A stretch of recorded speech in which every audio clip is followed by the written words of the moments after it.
बिस्मिल्लाहिर्रहमानिर्रहीम, अस्सलाम वालेकुम। मैं हूं रियाजुद्दीन और आप देख रहे हैं Venus sports celebrities with Riyazuddin.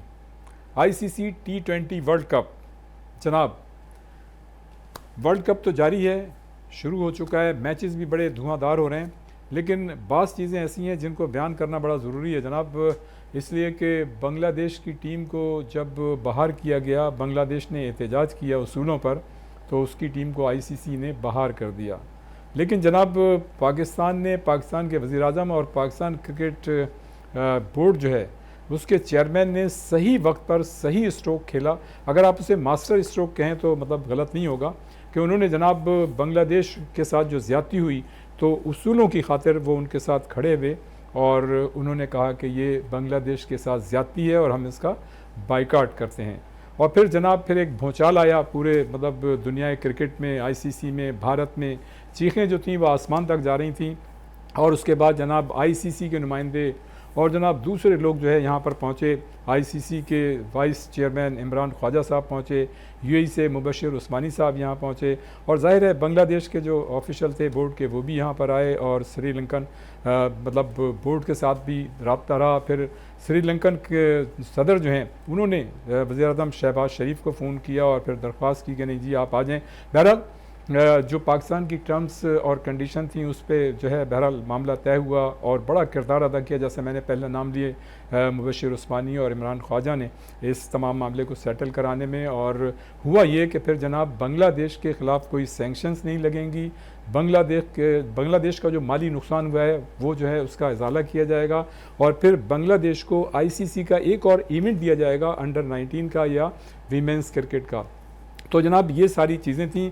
और जो एक बात होती थी कि जी पाकिस्तान जो है वो यू टर्न ले लेता है या उसूलों पे सौदेबाजी करता है, तो आप इसको यू टर्न नहीं कहेंगे, बल्कि ये उसूलों पर वो कायम रहे और जो अपनी चीज़ें थीं, बांग्लादेश के जो साथ ज़्यादती थी उसको उन्होंने जनाब ख़त्म कराया, और इस तरह से ये मामला जो है सेटल हुआ। और अब एक नई चीज़ मतलब सामने आई है कि जो जितने भी एशियन क्रिकेट मतलब कंट्रीज़ हैं जो क्रिकेट खेलती हैं, तो उनका भी मतलब जिस दिन पाकिस्तान और भारत का मैच है उस दिन उनकी बाकायदा तमाम बोर्ड्स के जो अरकान हैं उनकी मीटिंग होगी, और वो फिर मुस्तकबिल के लिए कोई ऐसा लाए अमल इख्तियार करेंगे कि इस तरह के मतलब डिस्प्यूट सामने ना आए या इस तरह की चीज़ें सामने ना आएँ। तो बहरहाल ये कि पाकिस्तान जो है वो भी ज़ाहिर है 2 मैचेस खेल चुका है। पाकिस्तान ने हॉलैंड और अमेरिका के ख़िलाफ़ जो है कामयाबी हासिल की है। गो कि पाकिस्तान को थोड़ी सी मुश्किल तो हुई है, लेकिन पाकिस्तान की टीम कामयाब रही है और 4 पॉइंट्स हासिल कर चुकी है। लेकिन जनाब अब जो कहते हैं ना, जो असल टाकरा है वो भारत से होगा, और बड़ी मतलब ये कि उम्मीद ये की जा रही है कि पाकिस्तान की टीम ने जिस तरह से स्टैंड लिया था, तो पाकिस्तानी खिलाड़ियों का जो मोराल है वो भी हाई है, और पाकिस्तान की टीम इस मैच को जीतने की कोशिश करेगी और करनी भी चाहिए, इसलिए कि भारत के ख़िलाफ़ जो है हमारा रिकॉर्ड जो है मैचेस का वो इतना अच्छा नहीं है। और चूँकि ये आसाब शिकन मैच होता है तो ये बड़ा मतलब क्रूशल मतलब इसमें लम्हात आते हैं, और उसमें पाकिस्तान की टीम को बड़ा ज़रूरी है कि वह अपने आसाब पे काबू रखे और इस ख़ास तौर से मैच को, जो कि ये पूरा सिनारियो बनाए, उसके बाद जीतने में कामयाब रहे।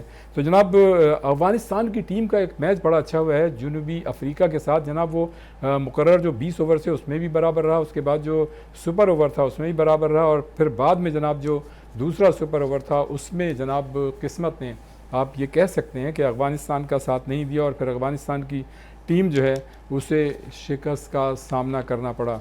बहरहाल ये सब चीज़ें होती हैं खेल में, तो जनाब हार जीत होती है और फिर मतलब उसको बर्दाश्त भी करना पड़ता है। और एक बात यहाँ पे ज़रूर कही जाएगी कि जितनी भी एसोसिएट टीमें हैं या जो नई टीमें, उन्होंने जनाब तवक्का से बढ़कर बेहतरीन परफॉर्मेंस का मुजाहरा किया है और यकीनन जो वर्ल्ड कप के मैचेस हैं उसका हुस्न जो है दोबाला कर दिया है। और जैसा मैंने पहले कहा कि एक मीटिंग हो रही है, देखना है कि उस मीटिंग में जो एशियन कंट्रीज़ हैं जो क्रिकेट खेलती हैं तो वो जो है अब उसमें आगे के लिए क्या लाए अमल इख्तियार करती हैं। और जनाब ख़बर ये भी है कि ओमान से मतलब क्रिकेट टीम से ताल्लुक़ रखने वाले खिलाड़ी हैं, उनके उम्र रसीदा खिलाड़ी हैं, लेकिन जनाब उन्होंने जो है आउटस्टैंडिंग परफॉर्मेंस का मुजाहरा किया है। 43 साल उनकी 161 दिन उनकी उम्र है और उसमें उन्होंने जनाब श्रीलंका के खिलाफ नॉट आउट मतलब 53 रन बनाए यानी 50 की, जिससे ये बात साबित होती है कि जनाब उम्र जो है वो कोई मतलब उसका वो नहीं होता, बल्कि असल चीज़ ये होती है कि इंसान अपने आप को कितना फ़िट रखता है, उसकी फ़िज़िकल फ़िटनेस जो है वो कैसी होती है। तो एक तो ये चीज़ है, दूसरी है कि जनाब PSL पूरी आबो किताब के साथ वर्ल्ड कप के बाद शुरू हुआ चाहता है और आप सबको मालूम है कि हैदराबाद और सियाल की टीमें जो हैं इसमें पहली मरतबा शिरकत कर रही हैं। लेकिन जो मुल्तान सुल्तान्स की टीम थी, जैसा कि आपको सबको पता है कि अली तरीन के साथ जो ओनर थे मुल्तान सुल्तान के साथ, उनके साथ पाकिस्तान क्रिकेट बोर्ड की जो मामलात हुए उसके बाद जो है वो बिड से बाहर हो गए और फिर नई जो बिड लगी थी उसमें वो शामिल थे। लेकिन बहरहाल जो नए ओनर हैं उन्होंने उसको ख़रीदा मुल्तान सुल्तान्स को और उन्होंने उसका नाम जो है रावलपिंडी जनाब रख दिया है। तो ये है सिलसिला। और ये जो है रावलपिंडी की टीम जो अब है तो इसको जो है मतलब सबसे ज़्यादा कीमत पर ख़रीदा गया है। तो ये भी एक मतलब हिस्ट्री है PSL की। और PSL को तो आपको पता है कि दुनिया क्रिकेट का एक बड़ा ब्रांड बन चुका है और इसका सॉफ्ट इमेज जो है दुनिया भर में जो है वो यकीनन पहुंच चुका है। और यही उसकी वजह है कि दूसरे जो बड़े खिलाड़ी हैं वो भी अब इसमें आना पसंद करें। और थोड़ी सी बात हो जाए हॉकी की। हॉकी हमारा कौमी खेल है जनाब, आजकल प्रो लीग हो रही है, हमारी टीम ऑस्ट्रेलिया गई हुई है, लेकिन अनफॉर्चुनेटली हमारी टीम को पहला जो मैच था ऑस्ट्रेलिया से उसको 2 के मुकाबले में 3 गोल से शिकस्त का सामना करना पड़ा था। और जो दूसरा मैच जब जर्मनी से हुआ तो उसमें भी पाकिस्तान को 2 के मुकाबले में 5 गोल से शिकस्त का सामना करना पड़ा। लेकिन अभी एक मैच बाकी है ऑस्ट्रेलिया से और जर्मनी से और उसमें देखना होगा कि हमारी टीमें जो हैं किस परफॉर्मेंस का मुजाहरा करती हैं। और जनाब अब आते हैं जनाब आज के जो हमारे मेहमान हैं उनकी तरफ। जनाब आज की जो हमारे मेहमान हैं वो साबिक टेस्ट क्रिकेटर हैं और अपने वक्त में मायानाज बॉलर रहे हैं। उनका नाम है जनाब, और अगर मैं एक बात आपको बता दूं कि अगर हैदराबाद का नाम आता है तो उनका भी नाम आता है, इसलिए कि ODI की तारीख की यानी वनडे इंटरनेशनल क्रिकेट की पहली जो हैट्रिक थी, जो 3 विकेटें उड़ाई थी ऑस्ट्रेलिया खिलाड़ी की, वो जलालुद्दीन साहब ने उड़ाई थी। जलालुद्दीन साहब अस्सलाम वालेकुम, क्या हाल है, कैसे हैं आप? तो जनाब ये तो और जो मैंने बताया आपको जो हैट्रिक की थी जनाब, उन्होंने ऑस्ट्रेलिया के ख़िलाफ़ की थी वनडे में और उन्होंने यके बाद दिगरे ये न्याज स्टेडियम में हुआ था हैदराबाद में। और जो मैंने पहले बात की थी ना कि हैदराबाद और जलालुद्दीन का नाम जो है मतलब एक साथ लिया जाता है, तो अब हैदराबाद की टीम जो कि PSL में आ गई है तो मतलब ये तवक्कुआत वाबस्ता की जा रही हैं कि जनाब चूँकि जलालुद्दीन साहब का नाम हैदराबाद के हवाले से आता है, हैट्रिक के हवाले से आता है, तो यकीनन जो हैदराबाद की टीम है तो उसमें किसी न किसी हवाले से आपको शामिल तो होना चाहिए। ये मतलब बड़े जो क्रिकेटर हैं वो भी ये कह रहे हैं और देखना ये कि मुस्तकबिल में क्या होता है। लेकिन हम ये ज़रूर बताएंगे कि जनाब जो हैदराबाद में ऑस्ट्रेलिया के ख़िलाफ़ न्याज स्टेडियम में जो हैट्रिक की थी और जो ऑस्ट्रेलिया के खिलाड़ियों को आउट किया था, उन्होंने जनाब रॉड मार्श को आउट किया था, ब्रूस यार्डली को आउट किया था और जेफ लॉसन को इन्होंने जो है यके बाद दीगरे 3 गेंदों पे आउट किया था। और जनाब जलाल भाई जो हैं वो 6 टेस्ट मैचेस खेल चुके हैं और उसमें जनाब 11 विकेटें ली उन्होंने। इसी तरह से 8 ODI खेले, उसमें 14 विकेटें ली। उस ज़माने में टेस्ट मैचेस और ODI कम हुआ करते थे। और जो उन्होंने 70 फर्स्ट क्लास मैचेस खेले हैं उसमें जनाब 261 विकेटें लेने में कामयाब रहे हैं। और उनका इंटरनेशनल कैरियर जो था वो 1982 से 1985 तक का। हम पूछेंगे कि ऐसा क्यों है, इसलिए कि उस ज़माने में ऐसा होता था कि बाज़ जो अच्छे खिलाड़ी होते थे जिनकी कोई से नहीं होती थी, उनकी कोई बैग नहीं होती थी, तो उनकी लॉबी नहीं होती थी, तो ज़ाहिर है वो टीम में नहीं होते थे, जल्दी टीम से बाहर हो जाते थे। बहरहाल जो उनकी बेस्ट बॉलिंग थी, अगर आप टेस्ट में देखें तो उन्होंने 77 रन दे के 3 विकेटें ली थी। इसी तरह उन्होंने ODI में जनाब 32 रन दे के 4 विकेटें ली थी और जो फर्स्ट क्लास क्रिकेट में उन्होंने 43 रन दे के 7 विकेटें हासिल की थी। तो जनाब ये है। और एक बात मैं आपको और बताता चलूँ कि अगर पाकिस्तान में किसी ने क्रिकेट में कोचिंग की इब्तिदा की तो वो जलाल भाई थे जिन्होंने पाइनर आप उन्हें कह सकते हैं कि उन्होंने custom cricket academy, Korangi, defence और आप हिस्टन अमेरिका में भी जनाब वो अब ये कोचिंग के फ़राइज़ अंजाम दे रहे हैं। और जो सबसे बड़ी चीज़ है कोचिंग के हवाले से वो मैं आपको ये बताता चलूँ कि आजकल स्किल डेवलपमेंट है अंडर 15 अंडर 16 खिलाड़ियों का, जो कि कराची में लगा है। 20 खिलाड़ी शामिल हैं और उनकी स्किल डेवलपमेंट के सिलसिले में काम हो रहा है। हेल्पिंग हैंड जो है वो उनके साथ है। हम इस पर ही बात करेंगे, लेकिन जब कोई मेहमान हमारे यहाँ पहली मरतबा आता है तो हम उससे ये ज़रूर पूछते हैं कि जनाब आपने क्रिकेट की इब्तिदा जो है कब, कैसे और कहाँ से की, जो आपने एक वर्ल्ड रिकॉर्ड भी बनाया। रियाज भाई देखें, आपको पता है पाकिस्तान में जो क्रिकेट है वो पहले शौक ही खेली जाती है, बल्कि दुनिया में भी ऐसा ही होता है। जो बच्चे शुरू करते हैं तो हमने भी ऐसे स्ट्रीट पे अपने टेनिस बॉल, उस ज़माने में टेप नहीं होती थी, टेनिस बॉल से क्रिकेट खेला करते थे और फिर मोहल्ले की टीम बन जाती थी एक, वो ऐसे फ्रेंडली मैचेस वगैरह खेलना। तो इब्तिदा तो उसी तरह गली से हुई जैसे होती है। मैं नाजाबाद उस्मानिया कॉलोनी में रहता था, वहाँ हम आपस में सड़क पे खेलते थे। एक दो सीनियर प्लेयर थे वो हमें देखा करते थे और ख़ुद भी कभी हमारे साथ खेलते थे। तो वहाँ से फिर जब हमने एक मोहल्ले का क्लब बनाया, क्लब को फिर मैचेस खेलना शुरू किए, तो होता यह है कि जब आप मैचेस खेलते हैं कहीं ना कहीं से अगर आप में टैलेंट होता है तो कोई ना कोई आइडेंटिफाई करता है। सही। तो इसी तरह मैंने एक मोहल्ले के क्लब से एक रजिस्टर्ड क्लब में चला गया। पहले मैं इक़्तिदार स्पोर्ट्स में खेला, फिर मैं आसिफाबाद स्पोर्ट्स में खेला। तो वहाँ फिर क्योंकि जो क्लब क्रिकेट है वो असल में हमारी बेसिक या ग्रास रूट कह लें उसको, वो क्रिकेट है। आप वहाँ अच्छा करते हैं तो फिर आप अपने डिस्ट्रिक्ट और रीजन में आते हैं। तो इब्तिदा तो पूरा प्रोसेस को करके ही हुई, यानी कि पहले गली से खेला, फिर क्लब से, फिर डिस्ट्रिक्ट, फिर कराची रीजन और फिर डेफिनेटली आगे इंटरनेशनल क्रिकेट। तो ये जो पूरा प्रोसेस था जो कि होता है हर एक के लिए होता है, तो वो प्रोसेस को पूरा किया। और जो सफ़र था वो ज़रा क्विक ही रहा, क्योंकि मैंने 79-80 में फ़र्स्ट क्लास खेली और 82 में टेस्ट मैच खेल लिया और 85 तक में जाके टेस्ट क्रिकेट ख़त्म हो गई और 88 में मैंने फर्स्ट क्लास भी खेलना छोड़ दी। तो ऑल टुगेदर 10 साल का, एक डिकेड का समझ लें ये स्पान है, इसमें मैंने फर्स्ट साल से इंटरनेशनल क्रिकेट खेली। आई एम लकी कि उसमें मैंने परफॉर्म करके ही हर चीज़ खेली है।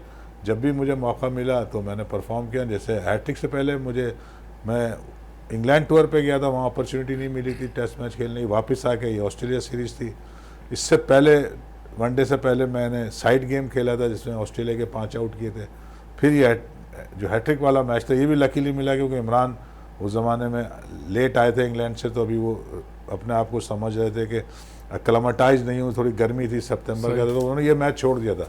मैं टीम में नहीं था, मगर मैं इनके ना खेलने से मुझे मौका मिला और इस तरह ये एक फीट जिसे हम हैट्रिक कहते हैं, और वो मुझे बाद में एक दिन बाद मुझे भी पता चला कि ये पहली हैट्रिक है।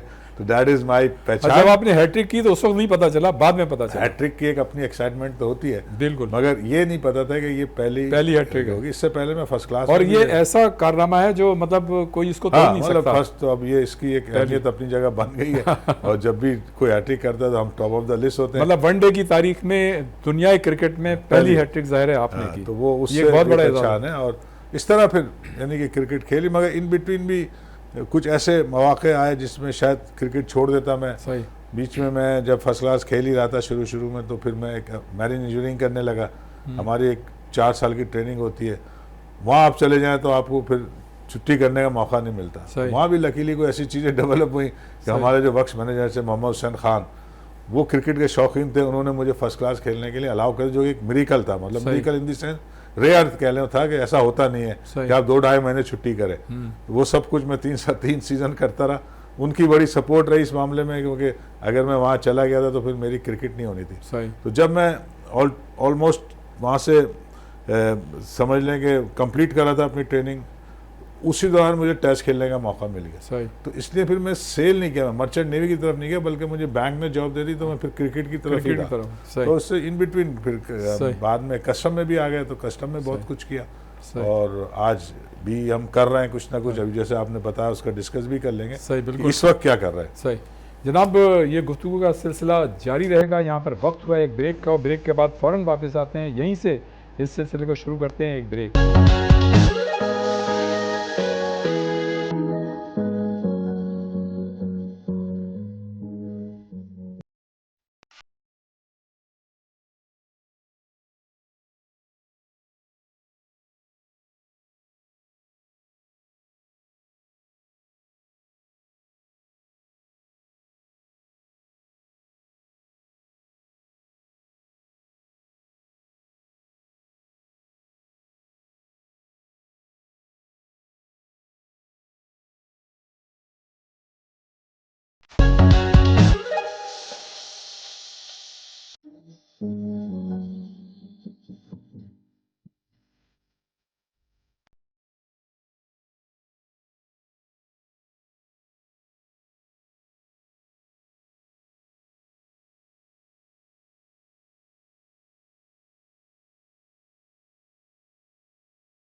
और फिर हम आपको प्रोग्राम में खुश आमदीद कहते हैं। हमारे साथ इस वक्त मौजूद हैं साबिक टेस्ट क्रिकेटर और कोच जलालुद्दीन साहब। जलाल भाई, PSL ज़ाहिर है 11वां एडिशन जो है वो शुरू हुआ चाहता है और पहली मरतबा इसमें जो है हैदराबाद और अब रावलपिंडी सियालकोट की टीमें आई हैं। मुल्तान सुल्तान्स का नाम जो है रावलपिंडी हो गया है, लेकिन हम ये देखते हैं कि जब भी आपका नाम आता है तो हैदराबाद का नाम आता है और हैदराबाद का नाम आता है तो आपका नाम आता है, इसलिए कि आपने दुनियाई क्रिकेट में ODI की पहली हैट्रिक की जिसका रिकॉर्ड कोई तोड़ नहीं सकता। तो मतलब ये एक्सपेक्ट किया जा रहा है कि और शायकीन भी ये समझते हैं कि हैदराबाद की टीम जो बन रही है तो किसी न किसी हवाले से आप उस टीम में शामिल होंगे। और यकीनन जो फवाद सरवर साहब हैं, जो ओनर हैं, उनका बड़ा जज्बा है कि जनाब उन्होंने अमेरिका से बैठ के जो है वो हैदराबाद को मतलब उसका ख्याल रखा और अब हैदराबाद की उन्होंने टीम को ले भी लिया है। तो यकीनन ये उनके लिए भी बड़े एजाज़ की बात है, पाकिस्तान के लिए एजाज़ की बात है, PSL के लिए। तो आप किस तरह से देख रहे हैं आप अपने आप को हैदराबाद जो PSL में शरीक होगी टीम उसमें? और फवाद सरवर साहब से बताइएगा, क्या आपका कभी कोई आमना सामना हुआ? ये बड़ी इंटरेस्टिंग, आप तो अब जानते फवाद सरवर साहब को, क्योंकि मैं ह्यूस्टन में हूँ। अच्छा। और फवाद सरवर साहब तो वैसे डैलस में रहते हैं, मगर उनकी जो क्रिकेट वहाँ पूरी एक इस्टेब्लिशमेंट है वहाँ पे भी। अच्छा सर। और बड़ी अच्छी तरह मैनेज वहाँ भी क्रिकेट मैनेज वहाँ पे काफ़ी बड़ा इनके इन्वेस्टमेंट। अच्छा, वेरी गुड। अभी एक जो पहले मूसा क्रिकेट स्टेडियम जहाँ मैं कोचिंग करता था वो इन्होंने परचेस कर लिया पूरा स्टेडियम ह्यूस्टन में। हाँ, ह्यूस्टन में। अच्छा। प्लस एक इन्होंने इंडोर फैसिलिटीज बहुत अच्छी बनाई। तो they are not new in अच्छा। क्रिकेट। जो भी उनका साथ टीम है वो टीम वहाँ पे मैं उनसे सबसे मिलता रहा हूँ। अच्छा। फवाद साहब से इत्तेफाक से पर्सनल मुलाकात नहीं हुई, मगर मैं जानता हूँ उनको, उनके जो लोग हैं जिसमें इकरा हैं और आप उन्हें जानते होंगे, यकीनन वो आपको भी जानते हैं ज़ाहिर है। डेफिनेट कहीं ना कहीं उनसे इस तरह से हालो हाय रही है, मगर पर्सनली नहीं हुई कभी। तो वो एज ए टीम मैनेजमेंट समझें या उनकी जो विजन है या जिस तरह वो वहाँ क्रिकेट चला रहे हैं वो भी एक मतलब वहाँ के किंग है। वहाँ के भी वहाँ भी नाम किंग्स ही होता है इनका। हाँ। तो यहाँ भी इन्होंने हैदराबाद किंग्स रखा है। तो एक पहली बात तो ये कि मेरी उनसे उनकी टीम के साथ ह्यूस्टन अमेरिका में भी मुलाकात रही है। सही। और उनकी जो अब स्टेडियम है वहाँ मैं अभी भी कोचिंग करता हूँ। सही। तो इस तरह से तो है। अब आ जाते हैं हैदराबाद में, जाहिर है कि उन्होंने एक अपना विजन बनाया हुआ है जिस तरह से वो टीम को चलाना चाहते हैं। तो कहीं ना कहीं इनिशियल लेवल पे कुछ बात हुई, अगर ना भी समझें कि आप टीम मैनेजमेंट में कहीं हो, मगर उनका कहीं ना कहीं पार्ट बन सकते हैं एज ए डेवलपमेंट, क्योंकि मेरी एक्सपर्टीज़ है टैलेंट आइडेंटिफिकेशन। तो कुछ इनिशियल लेवल पे इस तरह की चीज़ें हुई हैं। अभी कोई ऐसा डिसीजन तो नहीं हुआ। अच्छा। मगर यह है कि ये सब इन रन है। अच्छा। और जो डेवलपमेंट वाला एरिया है वो बहुत इंपॉर्टेंट है उनके लिए भी, क्योंकि उन्हें पता है कि सिंध में वो आए हैं और सिंध में इस चीज़ की बहुत ज़रूरत है और हम इसके एक्सपर्ट ऑलरेडी हैं वहाँ, चीज़ें कर रहे हैं। जैसे अभी आपको पता है कि हम एक इवेंट यहाँ पे भी कर रहे हैं। तो इंशाल्लाह ताला होपफुली अगर वो चाहेंगे, और हम तो हैं ही विलिंग, मगर अगर वो चाहेंगे तो फिर ज़रूर इसका पार्ट बनेंगे किसी भी शक्ल में, जैसे आपने कहा। तो वो मेरे लिए भी खुशी की बात होगी कि हैदराबाद के नाम से अपने आप को जोड़ा हुआ है। सही बात। तो अगर उसके साथ फिर दोबारा जुड़ जाए हाँ। तो इससे अच्छी क्या बात हो सकती है। हमारी दुआएं ऑल डिपेंड्स के भाई उनकी क्या प्लानिंग का हिस्सा हम है या नहीं है। हमारी दुआएं कि आपका मतलब ये कि जो कंट्रीब्यूशन है वो यहाँ भी मतलब काम आए। बहरहाल ये बताइएगा कि कोचिंग में तो आप पाइनर हैं, मतलब पाकिस्तान में क्रिकेट की कोचिंग की अगर बात की जाए, और आप पाकिस्तान वीमेंस क्रिकेट टीम के साथ भी आप वाबस्ता रहे, उसके साथ भी आपने बड़ा कंट्रीब्यूट किया, बड़ा काम किया। तो आप उसकी जो एक्सपर्टीज़ हैं, मतलब पहले तो बताइए कौन कौन से आपने कोर्सेज़ किए हुए हैं, और फिर ज़ाहिर है आपने ही शुरू की थी कोचिंग, तो उसमें मतलब क्या सिलसिला है और आगे क्या इरादा है?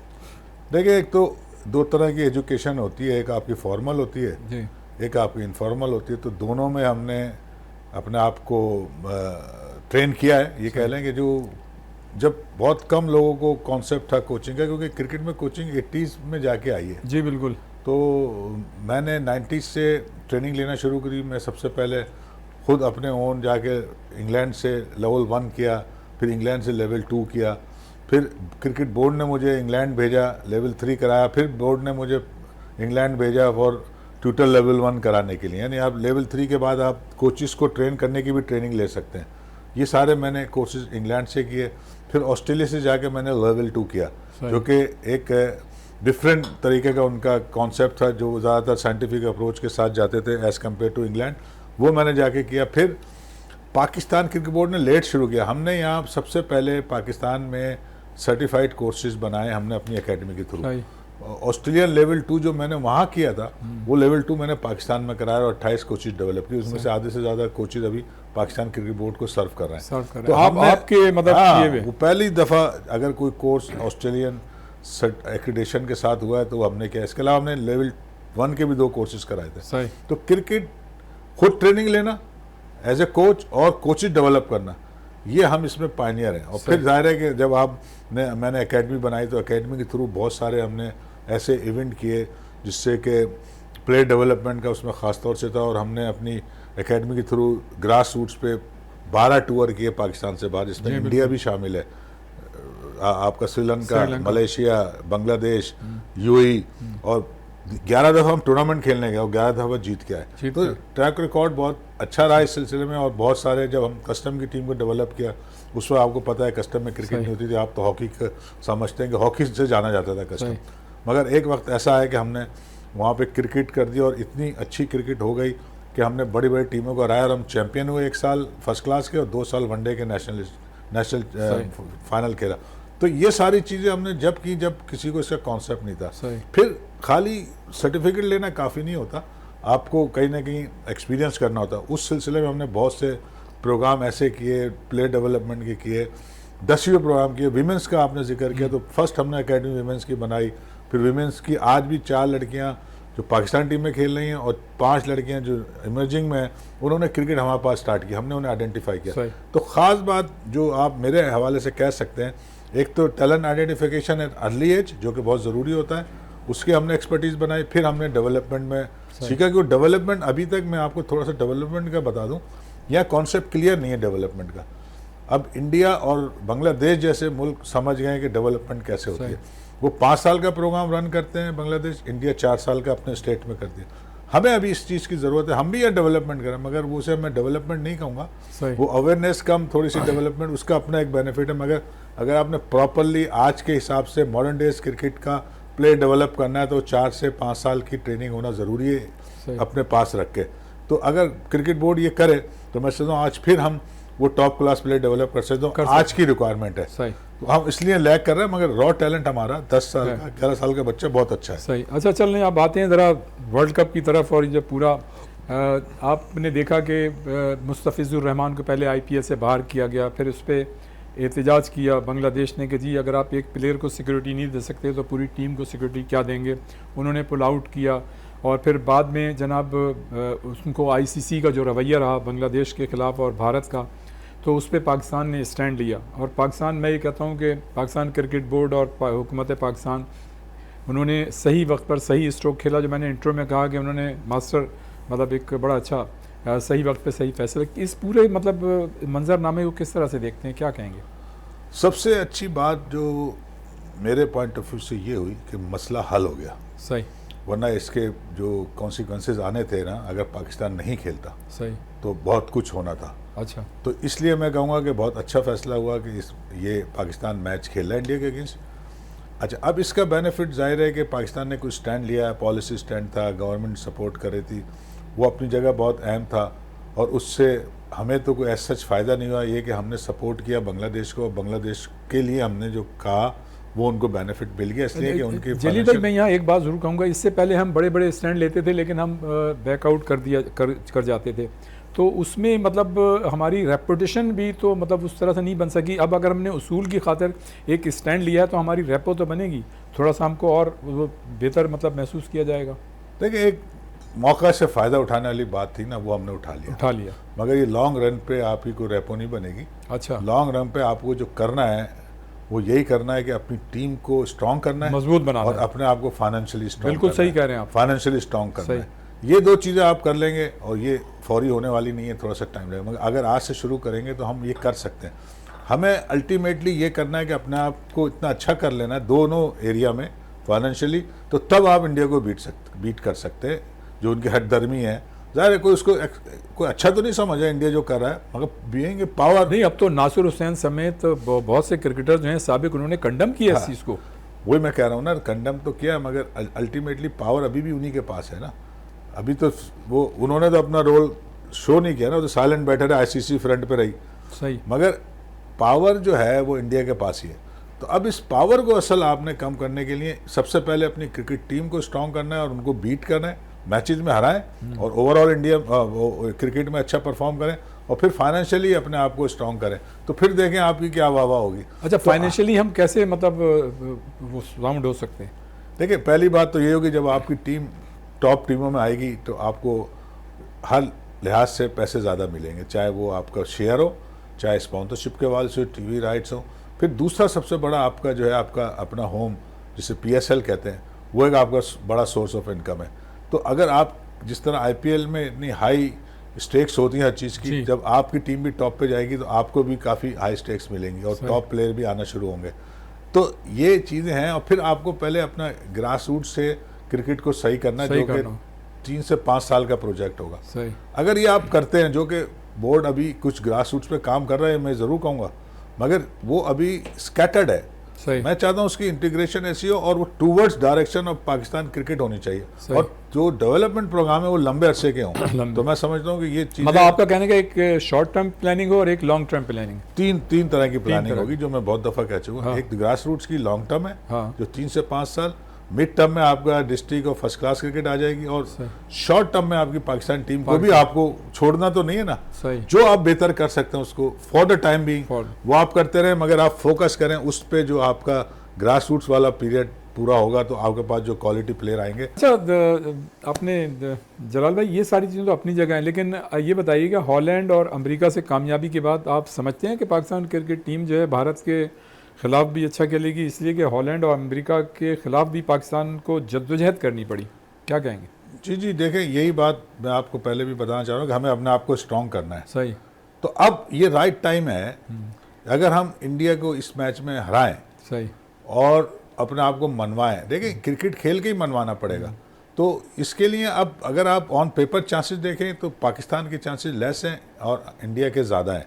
मतलब पास्ट रिकॉर्ड की बिना पे, पास्ट रिकॉर्ड और प्लेयर टू प्लेयर और परफॉर्मेंस वाइज भी देखें और हर चीज़ें देखें, तो इंडिया इस पर फेवरेट है इस मैच में, और कभी भी बहुत ज़्यादा डिफरेंस नहीं होता। अच्छा, ये है T20 क्रिकेट। हम T20 में कोई भी टीम हमने देखा अगेंस्ट यूएसए और हॉलैंड हमें मुश्किलात आई, जबकि वो हमारे कंपैरिजन में बहुत छोटी टीम थी। ठीक है। तो ये T20 एक ऐसी क्रिकेट है कि आप कोई भी अच्छी से अच्छी टीम भी हार सकती है और बुरी से बुरी टीम जीत भी सकती है। तो इस चीज़ों को देखते हुए हम ये समझते हैं कि पाकिस्तान ऐसा नहीं है कि उसके पास चांस नहीं है मैच जीतने का, चांस है, मगर फेवरेट इस वक्त इंडिया होगा उसमें।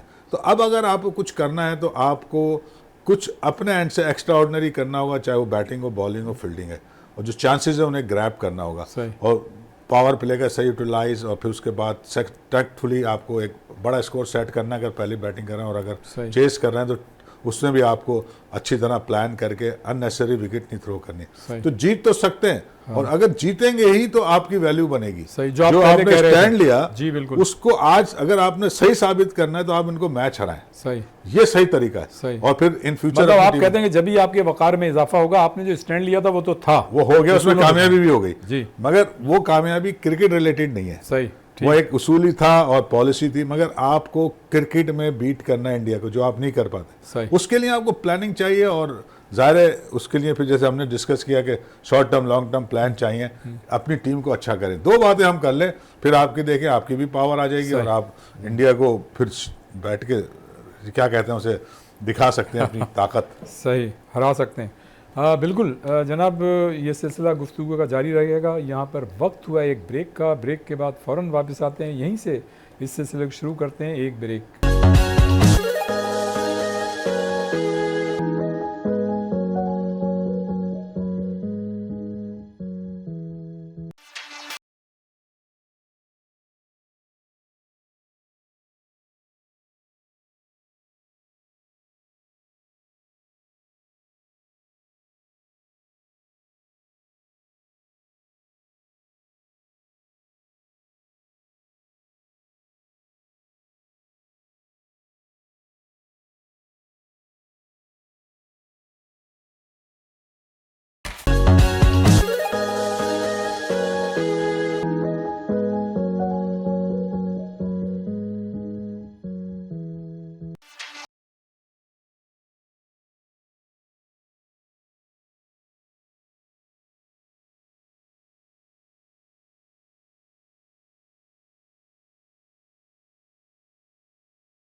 एक मतलब फिर हम आपको प्रोग्राम में खुश आमदीद कहते हैं और हमारे साथ मौजूद हैं इस वक्त साबिक टेस्ट क्रिकेटर और कोच जलाल उद्दीन साहब। जलाल भाई, डेवलपमेंट स्किल डेवलपमेंट से मुतालिक बात हो रही थी, हमने पहले मतलब जिक्र किया था इसका, वो क्या मतलब पूरा बताइएगा। देखिए, मैं पहले दिन से और अभी भी मैंने जिक्र किया कि हमारे क्रिकेट और इसका हमारी क्रिकेटर्स टीम जो है उसको भी बड़ा मतलब क्रिकेट अगर हमारी सही मानों में सही होनी है तो वो ग्रास रूट से सही को बोर्ड डेवलपमेंट पे पैसा खर्च करे, जो कि थोड़ा मैंने अब देखा है शुरू कर रहे हैं वो, मगर लॉन्ग टर्म इसमें लफ्ज आना बहुत ज़रूरी है। देखिए, इंडिया 4 साल की अपने स्टेट में प्लेयर को लेता है 14 साल का और उसे 4 साल अपने पास रखता है, पढ़ाना लिखाना सब वो करते हैं। इसी तरह बांग्लादेश का BKSB एक इंस्टीट्यूशन है जो कि उनकी गवर्नमेंट का इंस्टीट्यूशन है, वो 5 साल लेते हैं, क्लास 7 से 12 तक पूरे हॉस्टल में रखना सिखाना, बेस उनका क्रिकेट ही होता है और दूसरे स्पोर्ट्स भी हैं। तो इस तरह का लॉन्ग टर्म प्रोग्राम हमें करने चाहिए। तो मैंने एक प्रोग्राम ये स्पॉन्सर कराया, कराची के 20 बच्चे को मैं ट्रेनिंग दे रहा हूँ, जो कि 3 साल की ट्रेनिंग है। हमने अंडर 15 बच्चे सेलेक्ट किए और उनकी ट्रेनिंग का ये सिलसिला 1.5 साल से चल रहा है, दूसरा साल ख़त्म होने को आ रहा है।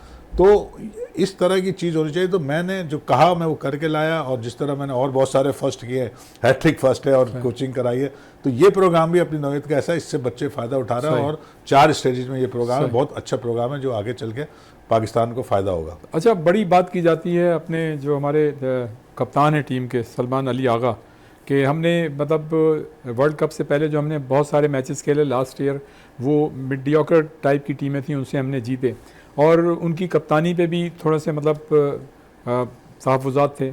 आप क्या समझते हैं कि वर्ल्ड कप अब जो हो रहा है और उसमें जो वो शरीक हैं तो कितना मैच्योर हो चुके हैं और उनसे क्या एक्सपेक्ट किया जा रहा है, और ख़ास तौर से हमारी टीम से भी? कप्तानी के हवाले से आप पूछना चाह रहे हैं? देखिए, कप्तानी का, क्योंकि हमारा इंडिया के साथ बड़ा असाब शिकन मतलब मैच होता है, बाकी मैचेस तो हम ठीक है निकाल लेते हैं, लेकिन वहाँ ज़रूरत होती है। तो आप क्या समझते हैं कि इनमें वो क्वालिटीज़ हैं हमारे कप्तान में, जो पैट कमिंस या दूसरे जो कप्तान हैं बड़े बड़े, उनमें? देखिए, ये अभी इतने मैच्योर तो नहीं है और कप्तानी में भी बहुत सारे फ्लॉज रहे हैं, मगर एक एलिमेंट अच्छा रहा कि पिछले हमने जो भी चाहे मीडियोकर सीरीज़ खेली, जीते हैं सीरीज़ को ना, तो उससे कॉन्फिडेंस बिल्ड होता है और लर्निंग भी हो जाती है। सही। तो कुछ तो इन्होंने लर्न, वैसे भी कैप्टनसी में लर्न होता है, मगर एक लीडरशिप क्वालिटी होती है जिसमें 2-3 चीज़ें बहुत इंपॉर्टेंट होती हैं। एक तो अगर लीडर है वो इन्फ्लुएंस नहीं कर रहा प्लेयर को, तो वो लीडर नहीं हो सकता। चाहे इन्फ्लुएंस कैसे करता है, या तो अपनी उस विजडम से, उस नॉलेज से प्लेयरों को, वो जो कहता है प्लेयर वो करते हैं, या फिर वो अथॉरिटी से, जो उसके पास अथॉरिटी है। दोनों में से कोई, और दोनों को यूटिलाइज करे तो बहुत अच्छे से इमरान खान थे, दोनों यूटिलाइज करते थे, तो वो लीडर थे।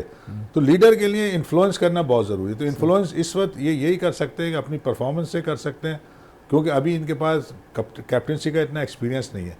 तो एक तो अभी ये प्री मैच्योर कप्तान बन गए थे, फिर इन पे ये भी चार्ज था कि ये T20 के प्लेयर नहीं है, मगर पिछले कुछ मैचेस में इन्होंने अच्छी परफॉर्मेंस दी है और नंबर भी इनका चेंज हुआ है। तो अभी हम तजर्बाती स्टेजेस पे चल रहा है, जो कि एक बड़े इवेंट के लिए सही नहीं है। तो इसलिए मैं ये कहूँगा कि अब जो भी इनके पास मौजूद है, तजर्बे ना करें, उससे फुल फ़ायदा उठाएं, जो ये समझते हैं कि ये कर सकते हैं या इनके कंट्रोल में है, उसको फोकस करके अगर ये अप्लाई करेंगे और प्लेयर इनको सपोर्ट करें, तो आई थिंक यही चीज़ें होती हैं जिसे हम टीम कल्चर कहते हैं, वो डेवलप हो जाए तो आप छोटी टीम भी अच्छे मैच जीत जाती है। तो ये चीज़ इनको करने की ज़रूरत होगी और उसके लिए ज़ाहिर इन्हें फ्रंट से लीड करना होगा, खुद परफॉर्म करना होगा। सही। अच्छा, बाबर आजम दुनिया क्रिकेट का बहुत बड़ा नाम, लेकिन उनकी परफॉर्मेंस है ऑन एंड ऑफ, कभी मतलब बेहतर हो जाती है, कभी कंटिन्यू ख़राब रहती है। और अभी भी एक मौका ऐसा आया था पहले मैच में, वर्ल्ड कप का जो हुआ था, उसके बाद ऐसा लग रहा था कि आवाज़ें उठनी शुरू हो गई थी कि शायद इनको बाहर कर दिया जाए, टीम में ना हो, लेकिन फिर उन्होंने जद्दोजहद की, कुछ रन्स बनाए। मुस्तकबिल फ्यूचर कैसा देख रहे हैं? देखिए, आपके पास टॉप प्लेयर जो है ना, वो हमेशा टीम में होने चाहिए। सही। तो हमारे टॉप प्लेयरों में नंबर 1 तो बाबर आजम ही आते हैं। सही। तो जो अच्छा प्लेयर है टीम में होना उसका ज़रूरी है। मैं तो रिजवान के भी फेवर में हूँ कि रिजवान को भी इसमें टीम में होना चाहिए था। सही। एक तो क्योंकि आपके पास जो उसके ऑल्टरनेट हैं वो इतने अच्छे नहीं है। अच्छा, बाबर आजम का सिर्फ एक ही इशू था कि जब बाबर आजम और रिजवान के पास full authority being a captain, और वो थोड़ा सा उसको मिस यूज़ किया उन्होंने, जिसकी वजह से उन पर ये चार्जेस लगना शुरू हुए। तो ये उनकी लैक ऑफ नॉलेज थी, या वो क्रिकेट के अबाउट जानने की उनकी सलाहियत थी कि उन्हें ये नहीं पता था कि आपको टीम के लिए खेलना होता है। तो वो अपने सेल्फिश रहे, मगर ये वैसी बातें थी कि जिन्हें बैठ के तय किया जा सकता था। तो बाबर आजम आज भी अच्छे प्लेयर हैं और सिर्फ उनको अडॉप्टेशन करनी है थोड़ी सी, अबाउट T20 क्रिकेट। अच्छा तो अगर वो कर लेंगे तो वो आज भी अच्छे, उसमें उनको आपको राजी करना होता है, वो टीम मैनेजमेंट का काम है, बोर्ड का काम है, सही। तो उसमें कोई इतना बड़ा नहीं है ऑप्शन। अच्छा शाहीन शाह अफरीदी, हमने देखा कि हम काफ़ी अरसे से देख रहे हैं, हॉलैंड एक दफ़े टीम गई थी, मैं भी इत्तेफाक से वहीं पे था टीम के साथ, तो हमने देखा वो ट्रैक सूट में थे, अनफिट थे, टीम में शामिल नहीं थे, काफ़ी अरसे तक लंबा स्पेल था, फिर उसके बाद भी वो अनफिट हुए, अब फिर अनफिट हुए थे और इंजरी हुई थी और फिर रिहैब से गुजरे, लेकिन अभी तक 2 मैचेस में कोई स्पार्क नज़र नहीं आया, क्या कहेंगे? हाँ, काफ़ी सारी बातें उनके बारे में हो रही हैं। देखिए इनिशियली तो ये देखा जाता है कि जब वो टीम में आए उनकी बेसिक्स वगैरह सब सही थी, ठीक है ना। Injury is a part of the game, किसी को भी हो सकती है, किसी को ज़्यादा होती है, किसी को कम होती है, उसके लिए उसको खुद से सारे प्लेयर उसमें कुछ नहीं कर सकता, उससे खुद अपने आप को सेव करने के लिए अपने आप को एक्स्ट्रा मेहनत करनी होती ठीक है। शायद या तो वो इंडिविजुअल रिस्पॉन्सिबिलिटी और बढ़ जाती है। हाँ, और फिर ये कि जब तक आप फुली फिट ना हो दोबारा ना आए, सही। तो ये भी थोड़ा सा हमें फील हुआ है कि वो जल्दी टीम में आ गए वापस, जब तक कि वो फिट नहीं हुए थे। तो जब आप कॉन्फिडेंस बिल्ड जब होता है, जब फुली फिट हो जाते हैं तो आप अपना 100% डिलीवर करते हैं। सही। जो वो ऐसा फील हुआ है कहीं बीच बीच में कि वो कर नहीं पा रहे हैं, इसकी वजह से वो ज़ाहिर है ये इंटरनेशनल क्रिकेट है, प्रोफेशनल क्रिकेट है, इसमें आप हाफ हार्टेड तो जा नहीं सकते, आपको फुल एक्स्ट्रा देना है। सही। वो शायद वो नहीं दे रहा है, एक फिटनेस वजह हो सकती है और लैक ऑफ प्रैक्टिस हो सकती है। तो ये चीज़ उन्हें सही करने की ज़रूरत है, इसमें किसी और को कहने की ज़रूरत नहीं, उन्हें खुद समझना। मगर क्या वो प्रोफेशनली इतने समझदार हैं, ये मुझे नहीं पता। अगर होते तो मैं समझता हूँ कि वो इन चीज़ों को समझ के करते। आज के दौर में खाली ये रहना टीम में ज़रूरी नहीं होता, आपको परफॉर्म करना होता है, और परफॉर्म करने के लिए आपको फिट होना पड़ता है। जहाँ तक उनकी स्किल की बात है, मैं समझता हूँ कोई नहीं, लोग बहुत सी टेक्निकल बातें कर रहे हैं, वो ऐसा कोई बड़ा है ही नहीं, वजह नहीं है। मैंने सुना टीवी पे लोग इनका पाँव इधर जा रहा है, वो that is nothing, fitness and full match practice और 100% डिलीवर। अच्छा, ये करेंगे तो किसी ऑन एंड ऑफ मैच में ख़राब भी बॉलिंग हो जाती है। अच्छा, साहबजादा फरहान, उस्मान तारिक, सलमान आगा और फ़हीम अशरफ, साइम अयूब और सलमान मिर्ज़ा, निस्बतन इन्होंने बेहतरीन परफॉर्मेंस पेश की है। भारत के खिलाफ मैच में कैसा देख रहे हैं?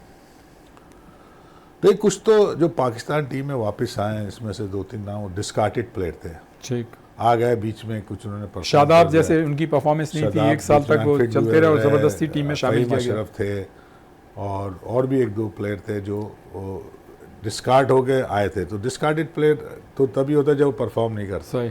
अब आपके पास, अब आज की अगर आप बात करें तो यही ऑप्शन है। अब हम इसको इस वक्त और कुछ डिस्कस करने की ज़रूरत नहीं है। हाँ।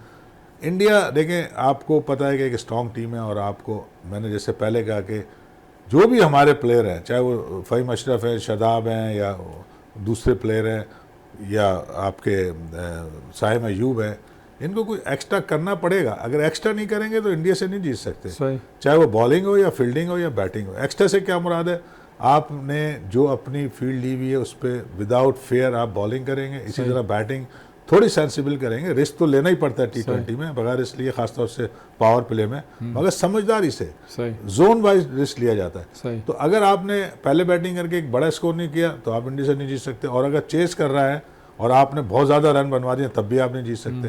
तो इसलिए थोड़ा सा हर एक को अपने इंडिविजुअल लेवल पे एक्स्ट्रा करना होगा, और एज ए टीम एक अच्छी प्लानिंग के साथ आप करेंगे तो आप इंडिया को हरा सकते हैं। मैं फिर भी कह रहा हूँ, मगर ओवरऑल चांस उनका ज़्यादा है। अच्छा, भारत हो गई, अपने ऑस्ट्रेलिया हो गई, जनूबी अफ्रीका, न्यूजीलैंड या वेस्ट इंडीज़, इनको कहाँ देख रहे हैं इस वर्ल्ड कप में? देखें, इस दफ़ा वेस्ट इंडीज़ कभी अक्सर हुआ है कि वो पीछे से आते हैं और अच्छा, अभी इस वक्त अच्छा परफॉर्म कर रहे हैं। तो इसमें इस वक्त वेस्ट इंडीज़ ने दोबारा शो किया कुछ, तो जो कि हम उन्हें पहले गिन नहीं रहे थे। बिल्कुल। तो इस लिहाज से वेस्ट इंडीज़ का चांस बढ़ गया है। ऑस्ट्रेलिया तो हमेशा ही चाहे कितना भी ख़राब खेले उसका चांस रहता है। इंडिया हो गया, पाकिस्तान, अब इसमें साउथ अफ्रीका, न्यूजीलैंड इस दफ़ा उतना नहीं परफॉर्म कर पा रहा जो हम उन्हें, जितना उनकी क्रिकेट बेहतर हुई थी।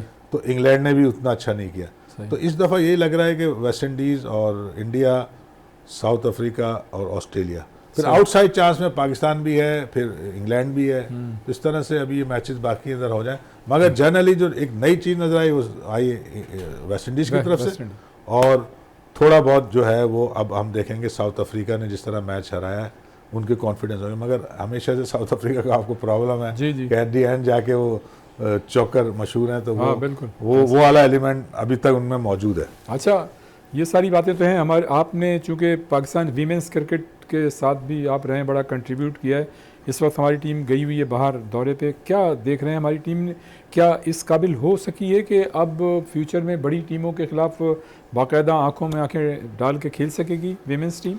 मुख्तसरन बताइएगा इसलिए। देखिए हाँ, मुख्तसरन ये है कि अभी यहाँ एक महीना कैंप लगाया, वहाब रियाज ने चैलेंज लिया है जी।